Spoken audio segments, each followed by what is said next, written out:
Francisca Yulita, Guru PPKN SMA Negeri 1 Air Besar, Kabupaten Landak, Kalimantan Barat. Selamat pagi anak-anak, apa kabar kalian hari ini? Tentunya dalam keadaan sehat ya, apalagi situasi pandemi COVID-19 saat ini.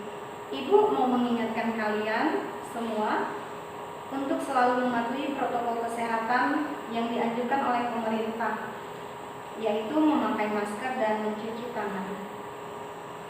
Anak-anak, hari ini kita akan belajar tentang bab 1, yaitu nilai-nilai Pancasila dalam kerangka praktek penyelenggaraan negara. Baiklah anak-anak, Ibu akan menyampaikan materi melalui media PowerPoint. Silahkan kalian amati dan analisis setiap materi yang disampaikan oleh Ibu berikutnya. Kita perhatikan di slide. Yang pertama, pada saat kita belajar pembelajaran ini, kita mempunyai tujuan agar siswa mampu membangun nilai-nilai toleransi dan kejujuran dalam praktek penyelenggaraan pemerintahan negara. Siswa mampu menganalisis sistem pembagian kekuasaan negara Republik Indonesia.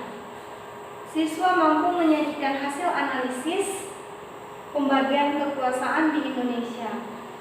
Dan siswa mampu mengkomunikasikan hasil analisis yang terkait dengan pengembangan keputusan bersama sesuai nilai-nilai Pancasila dalam praktek penyelenggaraan pemerintahan negara.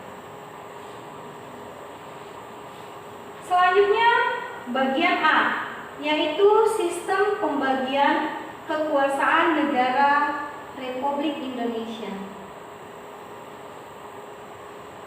Kita akan belajar tentang teori yang dikemukakan oleh beberapa ahli.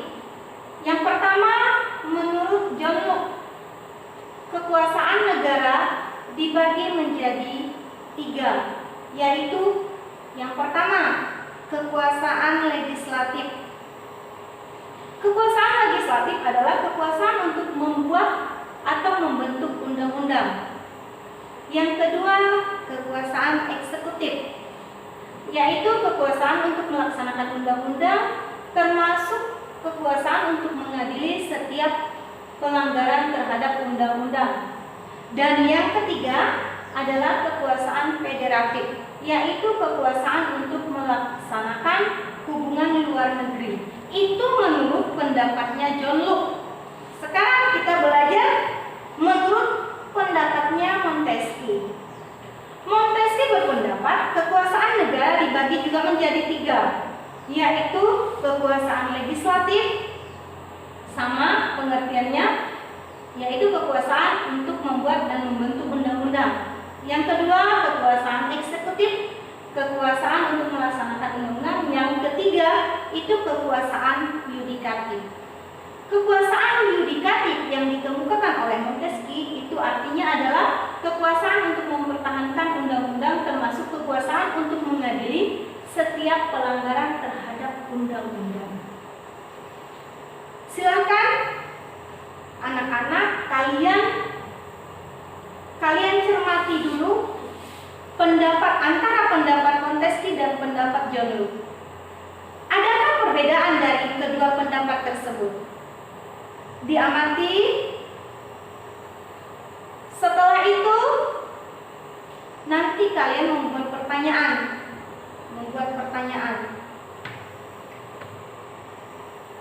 Selanjutnya kita belajar tentang konsep pembagian kekuasaan di Indonesia. Konsep pembagian kekuasaan di Indonesia itu dibagi menjadi 2, yaitu pembagian kekuasaan secara horizontal dan pembagian kekuasaan secara vertikal. Yang pertama yang akan kita bahas yaitu pembagian kekuasaan secara horizontal. Kekuasaan pembagian kekuasaan secara horizontal. Yang pertama, kekuasaan konstitutif, yaitu kekuasaan untuk mengubah dan menetapkan undang-undang dasar. Selanjutnya yang kedua, kekuasaan eksekutif, yaitu kekuasaan untuk menjalankan undang-undang dan penyelenggaraan pemerintahan negara. Kekuasaan legislatif yang ketiga, yaitu kekuasaan untuk membentuk undang-undang. Yang keempat, kekuasaan yudikatif, yaitu kekuasaan kehakiman. Berikutnya, yang kelima, kekuasaan eksaminatif, yaitu kekuasaan yang berhubungan dengan penyelenggaraan pemeriksaan dan pengelolaan dan tanggung jawab tentang keuangan negara. Dan yang keenam itu adalah kekuasaan moneter. Kekuasaan moneter itu yaitu untuk kekuasaan untuk menetapkan dan melaksanakan kebijakan moneter. Selanjutnya, pembagian kekuasaan secara vertikal. Apa yang dimaksud dengan kekuasaan secara vertikal?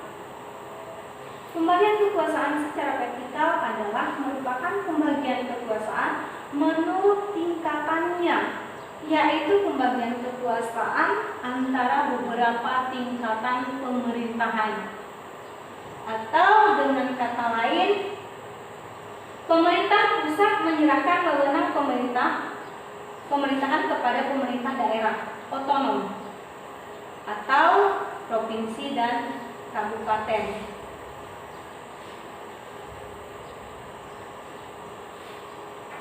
Itu penjelasan dari Ibu anak-anak. Sumber belajar kita dapat dari buku paket. Silahkan nanti boleh kalian kunjungi perpustakaan atau boleh buka internet untuk menambah referensi dari sumber belajar yang ada.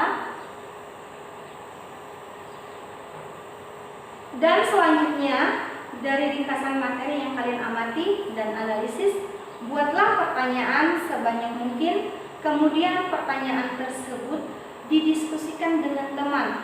Setelah kalian berdiskusi, buatlah rekaman audio tentang hasil diskusi dengan kawan kalian tersebut dan kirim melalui Google Classroom atau di WhatsApp group. Dari materi yang telah kalian amati, dapat disimpulkan bahwa negara Indonesia mengadopsi teori trias politika dari Montesquieu, yaitu kekuasaan legislatif, kekuasaan eksekutif, dan kekuasaan yudikatif. Untuk pertemuan berikutnya, kita akan belajar tentang materi kedudukan